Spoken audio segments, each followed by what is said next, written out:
Crime Curious is a true crime podcast that takes an in-depth look into real cases through the lens of a trained investigator and former prosecutor turned judge. If you are sensitive to expletives, anatomical descriptions, and accurate descriptions of crime scenes, this podcast may not be suitable for you.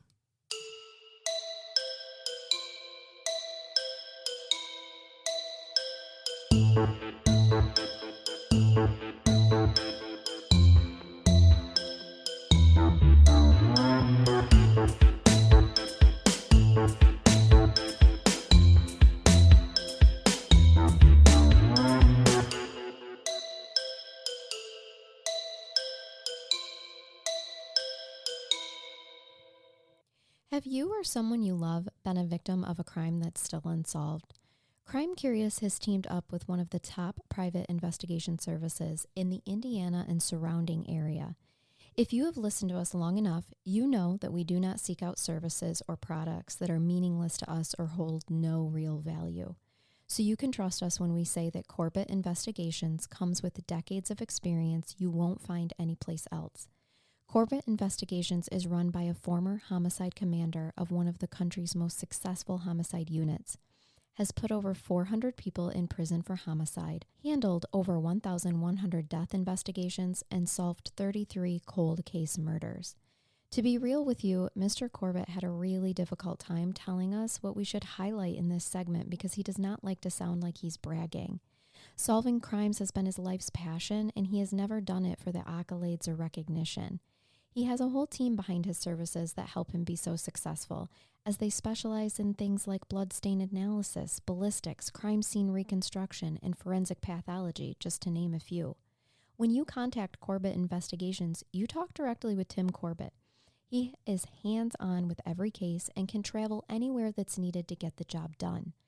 Corbett Investigations prides itself on honesty, truth, feet to the ground, real investigation work, and the strength to stand up to whatever is in the way of solving the crime. Corbett Investigations specializes in complex homicide cases, sex offenses, and criminal investigations that are old and new. Tim and his team have a reputation for finding witnesses and information that others could not. Although we hope none of our listeners ever need private investigation services, if you do, we recommend contacting Corbett Investigations and mention this segment on Crime Curious for a free consultation. Contact Tim Corbett today at 574-229-8115. You can also check them out on Facebook at Corbett Investigative Services, Inc. Thanks for listening, and now on to the show. Welcome to Crime Curious. I'm Charnell. And I'm Jason. Hi, Brain Bath Jason. Welcome back. Greetings. Greetings, fellow Earthlings. Salutations. Yes, thank you for covering for Megan while she's off on vacation. Always my pleasure. And I'm bringing you a case today that was actually suggested by one of our very own Patreons, Nikki. Excellent. So thank you, Nikki, for this suggestion. And it's a fairly recent case. It happened in 2020. So this comes not too long ago in history. And I do have to kind of wonder if what was going on in the world at the time kind of helped set the stage for what ends up taking place here. This is a tragic, sorry for stumbling over that. I've had enough coffee this morning. I might be on the verge of too much. Ruh-roh. I know. This is the tragic murder of Kathrine and Tony Butterfield in their Utah home while their 3 young children were asleep upstairs on April 18th, 2020.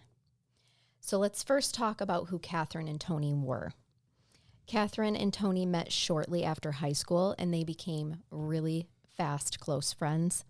They dated before they both served as full-time missionaries for the Church of Jesus Christ of Latter-day Saints. The day Tony returned home from his mission, they decided they wanted to spend forever together. They were married 4 months later in the Draper, Utah temple. They were blissfully happy together and active in their participation in the Mormon faith. The couple continued to serve others and start a family and a successful landscaping business together. The couple had 3 children, Rusty Mark Butterfield, who at the time in 2020 was 4 years old, Brooklyn Kate Butterfield, who at the time of this tragedy was 2 years old, and Brighton London Butterfield, only 6 months old. in 2020. Now, as of today's recording, they would be 9, 7, and 5, respectively. Tony was described as being hardworking, steadfast in his ideas, and always having a project that he was working on. He was a craftsman and was said to have done a majority of the renovations in their family home in West Jordan, Utah. He was active in his faith and had seemingly no enemies. Kathrine was described as being a devoted wife and mother. She loved, above all else, spending time with her family, and she served her community and faith with a smile and a lot of zeal. She had a beautiful singing voice as well, according to those who knew her, and was actually a true light in the world, not like just how people say that about people later on after they've passed. The photos of this couple truly freaking melt your heart. They're not only beautiful and look like the absolute perfect American couple, but they radiate happiness from every picture. You know how, I mean, you and I both know, we have been around couples before where you can tell that they have settled for one another, right, or settled in their relationship. You can see photos of people where you're like, I just don't get this vibe that you were really meant to be. That is not the Butterfields. They engulf each other in their pictures, and you can just tell like they're just so in love and we're so meant to be together and have this family. Their children are very beautiful, and the fact that they were robbed of the ability to watch them grow up in their own beautiful, individual way even adds to this tragedy. And I don't know if there's a word strong enough beyond tragedy, but that's just really what it is. This was really just such a beautiful, beautiful family. Their landscaping business is kind of how the events of this case in a roundabout way begin. As I said, they were running this business together, and it was successful. As they have this business, a man named Albert Enoch Johnson, 31, also of West Jordan, Utah, he wanted a job at the Butterfield's family business. He was a landscaper himself and had apparently attempted to be employed by the Butterfields. Now, I don't know if this is he approached them for a job and they turned him down, or if he had applied and they had declined. I'm not sure of the nitty-gritty of it and really couldn't find it. What I kept finding is just that we know for sure that Albert Johnson and the Butterfields were familiar with one another and that he wanted a job at their landscaping company. I'm not sure what made the Butterfields decide not to use him in their business, but I'm going to offer a guess, and this is just a guess only. From my research that I did, I get the impression that Albert probably had a reputation for himself based on some of his personal choices and lifestyle. I don't think it would really resonate with that of the Butterfields and their Mormon faith and their strong family, ties and values, and what they maybe wanted represented from their business. Because Albert Johnson, I know for sure he'd had previous incidents of a violent nature. I'll talk about it later, but in 2019, a year before this case started, there was a sentencing for a violent crime at a 7-Eleven, okay? The other thing is that we know he often drank to the point of being intoxicated enough to change his disposition and his ability to make decisions. He also was said to have some cognitive impairments and learning disabilities. So I would think that all of this information was likely taken into account, and perhaps why Albert was never actually employed by Tony Butterfield. It's not the best resume. It's not. And if you think about this man, he's got 3 young children. Him and his wife have this successful landscaping business. And a reputation. A reputation, yes, 100%. So I don't know what may have transpired between the two, but nowhere in my research could I find that Albert necessarily was disgruntled by not being hired by them, or that the Butterfields had exchanged any sort of harsh tones. As a matter of fact, I mean, most of what I read about them is they were very kind people and they wanted to help people and serve their community and weren't judgmental, but that doesn't mean that they can still help someone without allowing them to work in their business and represent their business, right? Leading up to April 18th, 2020, Albert, who was a married father of his own, was very concerned about his own financial ability to provide for his family. If you recall, around these times, it was very, very uncertain. This is a month into the pandemic when the world was on lockdown. There were many who were very scared for their futures and ability to provide for their family. Albert actually lived in the same suburb as the Butterfields in an apartment complex and assumed, because of their business, home, and lifestyle, that the Butterfields would have a lot of money. So here he is, worried about his own financial future. It's 2020. It's April 2020. It's a month after the lockdown. I mean, this is the throes of it, right? This is global panic is happening at this time. Everything seemed really scary for people that weren't grounded, right? Yeah. Into reality. So here, and he obviously needs a job, right? So he's feeling desperate.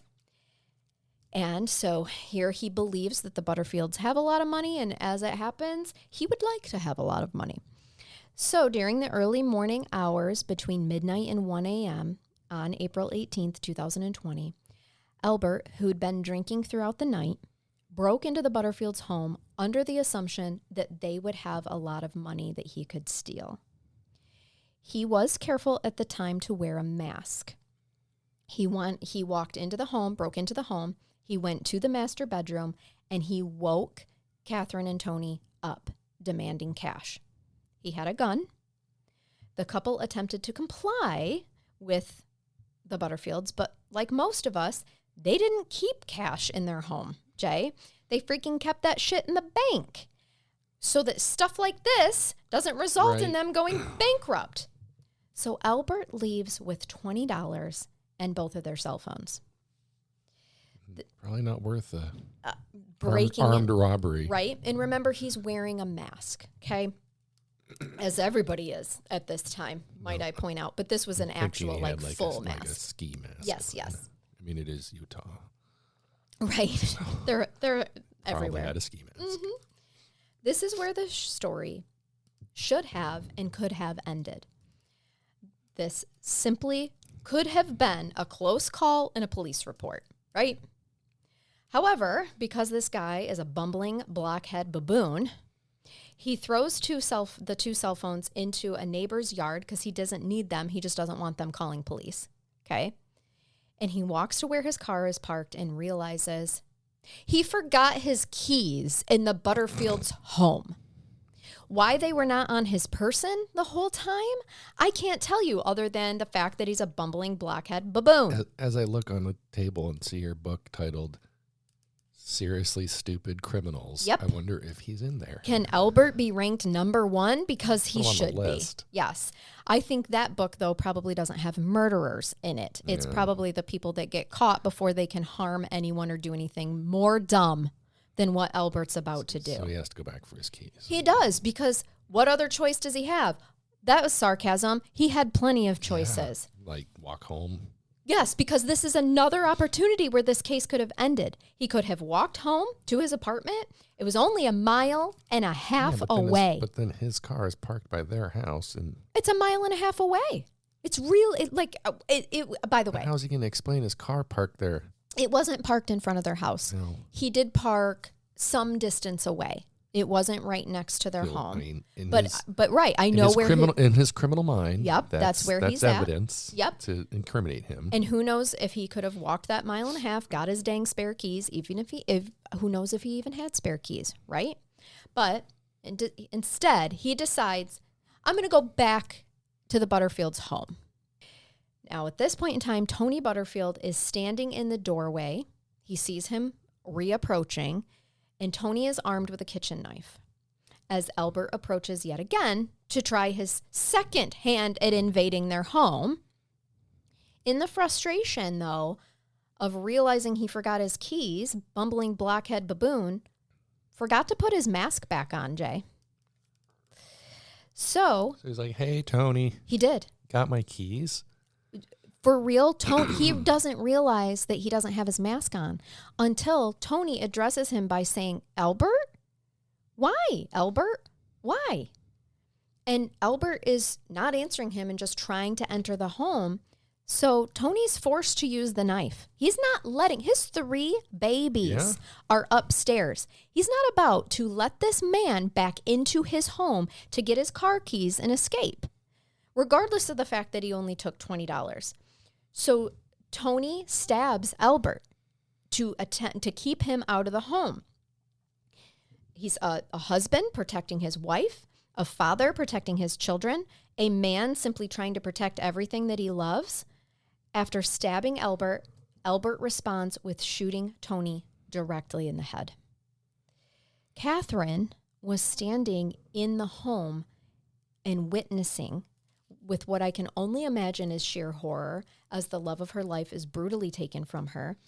Through shock and reaction, Kathrine screams, which draws attention not only to her, but Albert claims that he also believed that he saw a neighbor nearby, like approaching the home. Remember, he had just shot a gun. Yeah. Gunfire has now Might been. draw some attention. It does. So therefore. In the suburbs of Utah. Yeah. Therefore, he shoots Kathrine in the stomach, grabs his keys that he had originally forgot, and fled to his car. 911 was called at 1:15 a.m. by a neighbor who believed that she heard a woman scream and gunshots. Good job, neighbor. Sleeping upstairs while all of this horror took place were the couple's 3 beautiful children. Thankfully, they were unharmed physically, though I would argue in that moment they were now forever harmed as they will grow up without their parents and knowing that their parents both died to protect them. The West Jordan police responded swiftly to find Kathrine deceased in the home and Tony deceased in the backyard. Evidence collected from the scene allowed police to quickly see that Tony had defended himself with a kitchen knife that was from the home, and there was blood evidence of the perpetrator. At least one at the time. They didn't know if maybe another one might have been involved. They're able to figure out pretty quickly who they're looking for. In the meantime, Albert arrived home between 3 and 4 a.m. covered in blood. He told his wife that he'd been stabbed and that his life was over. He then fled to California. She helps him flee, where he was hoping to escape the consequences, of course. His wife, 29-year-old Sina Johnson, was contacted by police on Sunday, April 19th. Police interviewed Sina Johnson after determining that her husband was a suspect in the killings. As the interview, this is a direct quote from one of the police officers, by the way. As the interview continued, Johnson's story kept changing about her knowledge of the homicide and her contact with her husband, Albert, end quote. She does eventually admit that her husband was familiar with the Butterfields because he had attempted to obtain a job at their company. So the Butterfields, and that's their landscaping business, all right? They only lived 4 minutes away by car from the Johnsons. So she tells the police sometime between 3 and 4 a.m. on the morning of the killings, her husband came home and was rushing. Albert told her that someone stabbed him, that his life was over. He showered, changed his clothes, and left the apartment. When she found out her husband was involved in the killings, she took his bloody clothing to the garbage. She cleaned her apartment because there was blood downstairs, on the hallways, on the walls, in the bathroom. So she cleaned it all up. And after their interview with her, they realize her story changing, her minimizing, her denying, all that. April 20th, they arrest her and they charge her with obstruction of justice because she's not telling them where he's fled to. When she was arrested, police noted that Sina Johnson had already made statements that she had planned to buy a plane ticket to Arizona, but she would not tell them where in Arizona that she would go. So they know she's also trying to flee, okay? So because of this, she is held without bond because they believe that she's a flight risk. Thanks to the tips that came in from the public on this case, they were able to get an exact location of where Albert was fleeing to. And on Wednesday, April 22nd, 2020, by U.S. Marshals, Albert Johnson is arrested. That was pretty swiftly. Very swift, yes. Very swift. Now, and all of the departments working together. The FBI, local, police, everything. So because he did flee the state, so now they have to call in other jurisdictions. Albert Johnson, resisted arrest majorly. His mugshot shows obvious injuries to his face, including his right eye that was swollen shut due to his resistance. No police were harmed. Police noted that he had a significant injury to his arms, consistent with the knife wound, as well as some puncture and cut wounds on his legs. That was from Tony. So he matches what they, what they saw at the scene would be consistent with what they believed had happened. And you should see his mugshot. I want to show you his mugshot. I want to see. Oof. There he is. Oof. Albert looks like he took a left hook from George Foreman. Oh, yeah. Maybe a couple. You can't even open that other eye there. But this is what happens when you violently resist arrest. Yeah. And I'm sure there were probably some other things on the police officers, but all in all, no police officer was killed. Nothing broken, anything like that. I'm sure they didn't get into a fight with a man like this completely unscathed. Right. But he definitely caused himself some pain there. In the beginning, Albert's statements to police do not exactly line up with what the truth was. And we know what the truth was because the Butterfields have cameras inside their home. There you go. Originally, Albert says that he went into the home, the couple was awake, he got money, cell phones. He does admit that he forgot his keys, but he says when he returned, Tony recognized him and stabbed him, and it hurt so bad that he just pulled the trigger and didn't think at all. Then he heard Kathrine scream. He thought he saw a neighbor coming, so he shot her as well. The video surveillance shows that he actually broke in, he woke them up, demanding money, gets $20 from them, and Albert does admit that he was worried about money and assumed that they had a lot stored away in their home, so that's why he targeted them, from knowing them and making assumptions about the amount of cash that they would have had in their home. He admits that after they were already like, so we have this camera evidence. Like, it's not that his story was entirely untrue. He just skirted out on some of the details of, like, you weren't welcomed into their home. You broke into their home. You woke them out of a slumber at gunpoint, might I add. It was not self-defense because Tony stabbed you. You were trying to re-invade their home. I'm a little stuck on this whole notion that he thought they're Scrooge McDuck and they have a safe filled with $100 bills. I think so. He just, you know what they say about making assumptions. But yes, essentially. So because of that, I want to put this into the universe. I have zero cash in my home ever on my person. I do have a piggy jar that probably has about $15 in it. Yeah, ask me for it. I'll give it to you. Yeah, you can just Don't have give a that. shit. Yeah, nope. Leave me alone. I've got nothing. Nothing in my pockets, nothing. Much to my children's dismay, who are constantly asking me for cash. I never have any. Right. No. Like, if you really want to break in, I'll Venmo you some money, but that's all you're getting. Yeah, just leave me alone, man. I got nothing. I don't even have fancy things in my house. Very ordinary things. My new steak knives are probably the most valuable thing. Like, if you want them, you can have them, but it's of monetary value. I don't. The most valuable thing I have in my house is my gun. Yeah, so if you exactly. want it, give it a try. Yeah, you're gonna have to. You're gonna fight me for that find one. out.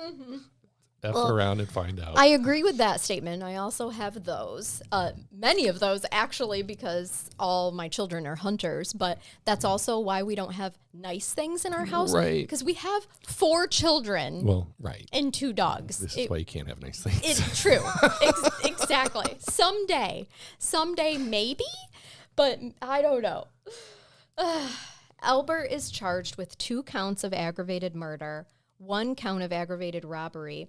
That is also from the 2019 7-Eleven incident, by the way, that I mentioned earlier, that he was suspected on, as well as to have 2 counts of aggravated robbery for this case, 2 counts of aggravated kidnapping and aggravated burglary, all first-degree felonies, plus obstruction of justice, and 2 counts of possession of a firearm by a restricted person, which means he's a felon before and shouldn't have had a firearm to begin with. Those are second-degree felonies. This could have been a capital case. His crimes fit the statute for it.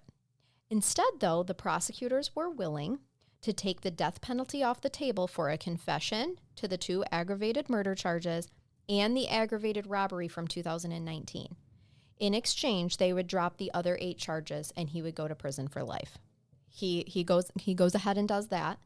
In the meantime, in August 2020, his wife pled guilty to obstruction of justice. The prosecutors, this was a deal made by the prosecutors as well. Because they had held her from April to August, she'd already served more time than what the statute would allow for that type of charge. So as long as she pled guilty to it and had it on her record, then they would release her. And so she does, and she's released. And then Albert Johnson pled guilty and was sentenced to life in prison without the possibility of parole, without having the family go through this really long hearing. At the hearing where he pled guilty and he was sentenced at the same time, the family of Tony and Kathrine spoke, and their words speak to the remarkable people that they really are. I'm going to give you some quotes here. "We hold no ill words towards the perpetrator and pray for them and their families." They mean them, meaning the wife, his wife as well. "We are grateful for the immediate and professional work of the West Jordan Police and other investigators and are confident in their abilities to bring this case to a resolution. We ask for prayers for Tony and Kathrine's 3 sweet children, as well as for the many, many people who love Tony and Kathrine. We are appreciative and overwhelmed with the outpouring of love and support we've received. Thank you."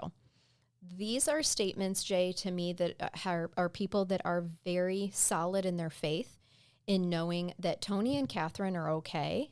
It's the rest of them that have to live in the wake of this tragedy that are not, including the perpetrators. So they ask the public to pray for all of them. Albert was also granted permission by the judge to face the family and address them. Albert asked for permission to face them while he spoke to them. And I will tell you what Albert said. He said, quote, "I want to say thank you for praying for me.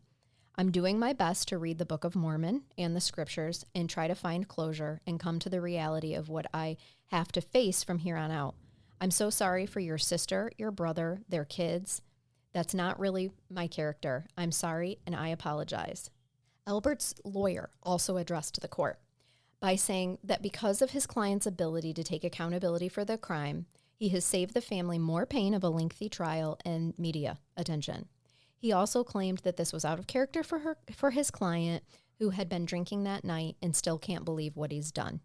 So this is more than we usually get in murder cases, that this is close to some accountability, some recognition that he did not. One thing I want to point out, and this is not in defense of Albert, okay? I still think he's a bumbling buffoon, but he didn't blame the alcohol for his actions. He truly was blaming, like saying, "I really don't think this is in my character and I'm sorry." Whereas his lawyer was kind of treading on that. And I didn't love the way that he was like, "Well, let's praise him because he saved the family from a lengthy trial and the cost of the courts." Nobody gives a shit about the cost of the court. Kudos to you, Albert. Yeah, I didn't love the lawyer's response, other than he was trying to be as diplomatic, I guess, as he could be, but there were a million other words he could have chosen to been more sincere, in my opinion. But I think he was trying. And there is something to be said for the fact that it is very painful for the families to have to go through a trial to prove someone guilty, especially during something this obvious. It's all on camera. Like what? There's no gray area here. No, this was not a self-defense thing. He thought about it, got himself some liquid courage, and then went and did it. Exactly. Like he probably didn't even need to have a gun. No. Not at all. I really think that Tony and Kathrine would have given him all the money that they had. Want. Be like, here, take what you can, sell it. We don't give a shit. Get out. Right. Like, this is... And that could have been that. Like, this never had to rise ever to murder. And from my research of what not only their family and friends, but community said about this family, he could have probably approached them and said, "I'm falling on hard times.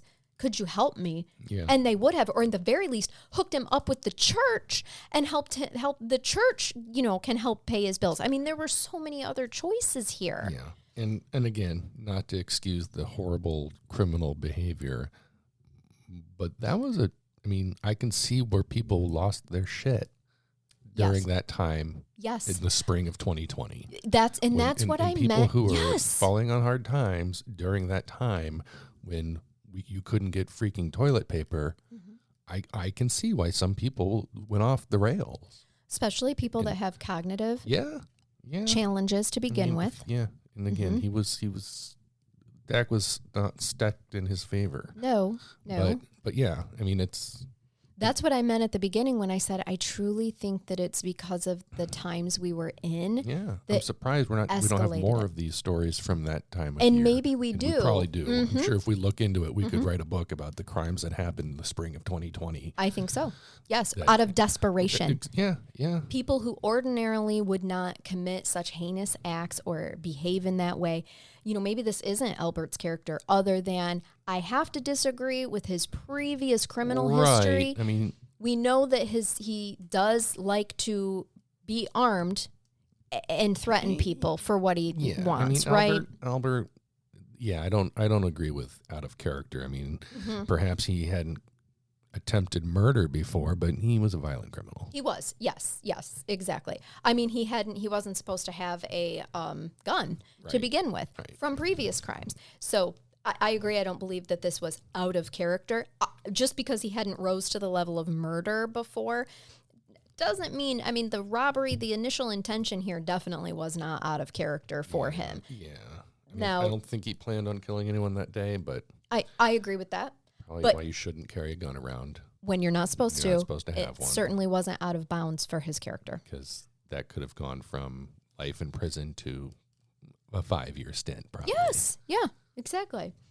The judge on this case, Judge Blanche, later thanked Johnson for taking responsibility for the crime and said the sentence of life without parole was appropriate.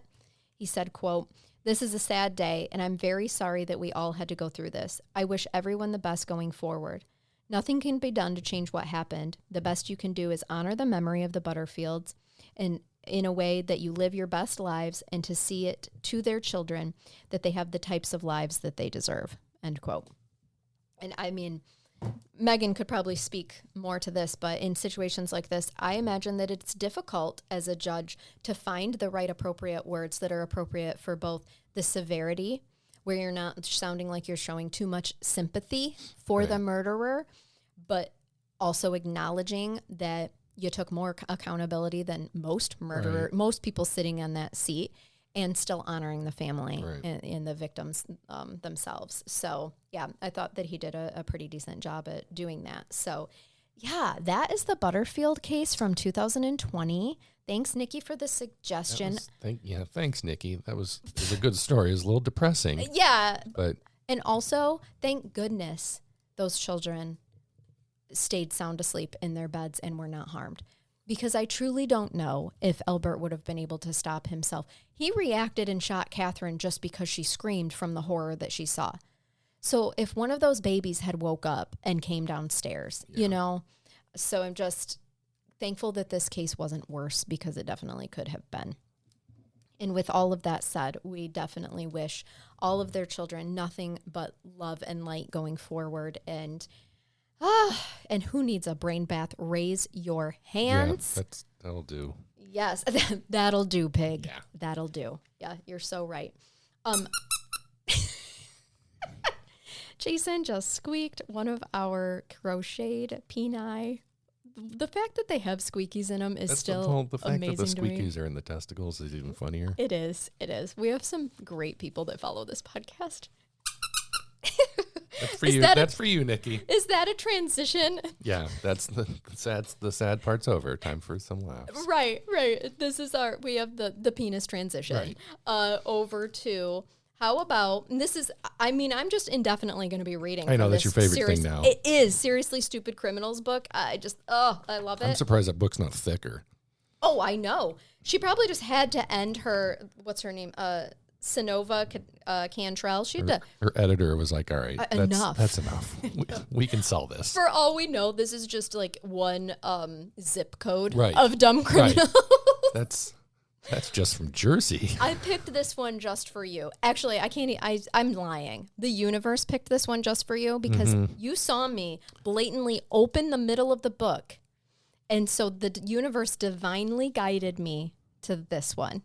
Robbing Chuck Norris with a knife. That's just stupid. I know. Hence the title of the book. Yes, this really happened back in 1994. 2 men jumped Chuck Norris and tried to rob him by knife point. Now, in case you didn't know, Norris has something like 6 black belts in various martial arts at the time. Needless to say, he kicked their butts. 4 minutes later, when the police arrived, they found his attackers sprawled out on the ground with broken limbs. Yeah. Don't try to mess with Chuck Norris. I don't know where you're from that you don't recognize. In this, even 30 years ago, see, he would have been like in his 40s, famous in 1994. 50. He might have been like 50 years old at the time, which at that he would still beat the shit out of anybody. Who? Like you don't that bearded ginger is going to kill you. And how do you walking not around? recognize him? I don't know where he lives. Let's say Texas. I bet he does. Everyone in the world knows who Walker Ranger just beat your ass.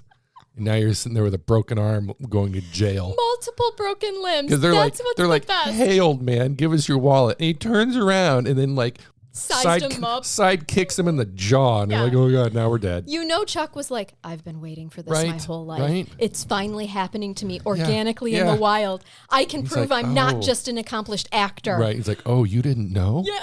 Let me show you. This is kind of what I feel like when someone tries to get in an argument with me and they're a lot less intelligent than I am. I'm like, oh, a battle of wits. Yeah. I can't wait. Yeah. Chuck Norris doesn't do push-ups. He moves the earth. He does. He does. I love that. That's funny. And see, the universe just brought it right to you. A lot of those stories in the book are 100% true, and they just sound so stupid they have to be made up. But they're not. And you know what's great about this author too? She links for you exactly where you can find the story to confirm it, which then will link to all accurate. the right exactly the media coverage that she got it from, which I think is awesome. And like you read every one of them, and you're like, no one's that dumb. Yeah, and it turns out, yes, we are. Unfortunately, they are. We are. There are actual, I think, just bots walking around this earth that are just programmed to be stupid. I don't understand how large percentage of the maybe we could population have some gets by. empathy for them. Some people I do look at and I'm like, oh, you're just running on a program. Oh yeah. You're not really even here. You have like a shark brain. Yes. Which is like, I need to eat to survive. Yeah. And that's all I know. It does help me have some empathy for them. Like, oh, you don't even know. You got to break your code, sweetie. Oh, thanks. Thanks for listening. Hope you, enjoyed. Someone give me some feedback on how you end a horrible case. Like, I hate to say I hope you enjoyed this. More like, I hope this was informative and as empathetic to the victims as it can be. And I hope you enjoyed the brain bath. The part that I took away from the case is that I hope that I'm never in a situation of a family member that has to go to court and deal with that and anything like that. I give that, and again, I'm not an expert on the Mormon folk, but I give. Did you say the Mormon folk? Yeah. I love that. I give them kudos of So credit. much credit. I know for a fact that I would not be forgiving. My friend, I know for a fact you wouldn't be either. And I would have to work with you intensely. I would be the one on the that. YouTube video jumping over the jury box, like trying to kill that person in court. I know. I mean, a lot of people would. Yeah. Like I don't. God bless them. Like I don't have it in my heart to forgive that kind of thing.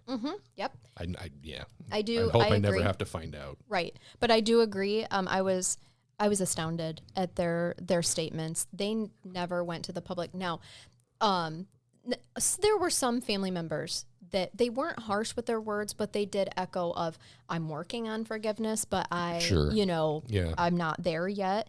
And then others that were like, we're just going to keep praying for everybody in this situation. Right. And it when we have family members that say stuff like that, it's always amazing to me. It's like you have a special kind of gift that you need to share with other people, because not everybody has that light inside them. So, yeah.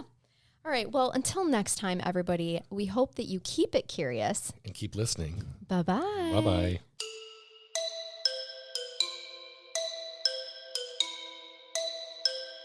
Bye-bye.